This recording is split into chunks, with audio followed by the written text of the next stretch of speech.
and the descendants of slaves. Indians, race, and slavery. From the late 18th century through the end of the U.S. Civil War, Choctaw and Chickasaw men and women held people of African descent in slavery. Like their white Southern counterparts, Indians bought, sold, owned, and exploited Black people's labor and reproduction for economic and social gain. Choctaws and Chickasaws purchased slaves, men, women, and children, to work on their Mississippi farms and plantations and to serve in their homes. Slaveholders and those who did not own slaves embraced a racial ideology that affirmed Black people's inherent difference and inferiority and thus justified their enslavement.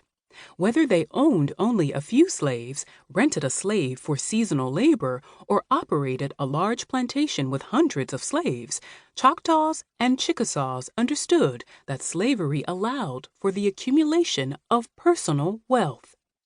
Enslaved people cleared and plowed fields, hauled logs, drained swamps, planted and harvested crops, drove wagons, built homes, wove fabric, sewed clothes, cooked meals, and cared for Indian children, all for their master's benefit.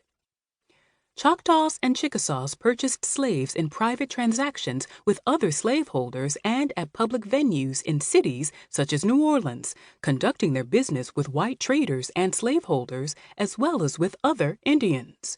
While most Choctaw and Chickasaw slaveholders owned only a few slaves, the majority of enslaved people were owned by a small contingent of wealthy and socially and politically influential men.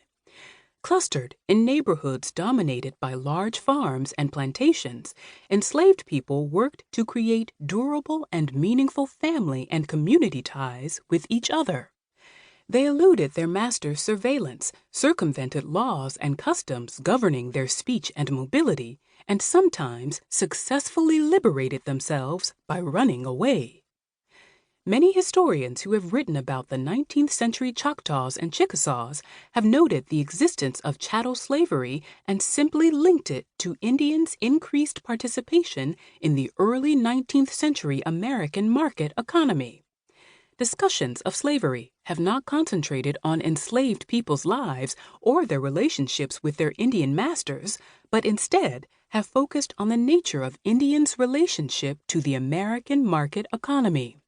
In the early decades of the 19th century, Euro-American settlement surged across the Deep South, pressing up against the Choctaw and Chickasaw peoples, who had long laid claim to millions of acres stretching from present-day Alabama to the Mississippi River.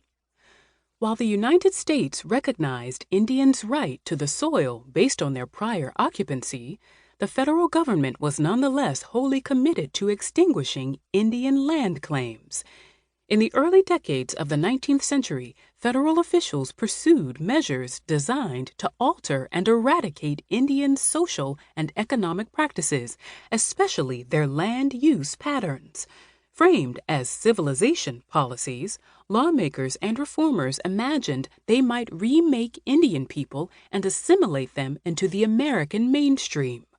One key component of assimilation policies entailed dispatching Christian missionaries to Indian communities. Missionaries often regarded themselves as benevolent friends to Indians and sought to instruct them in the ways of Euro-American society.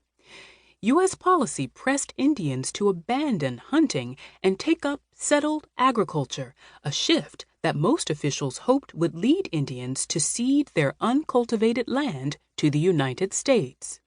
To this end, the federal government also regulated trade with Indians, establishing trading factories that supplied Indians with credit and manufactured items.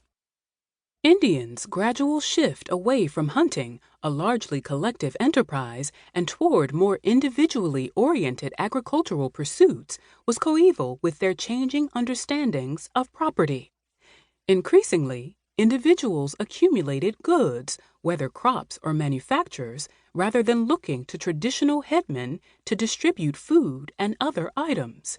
To the extent that historians have recognized the rise of chattel slavery among the Choctaws and Chickasaws during this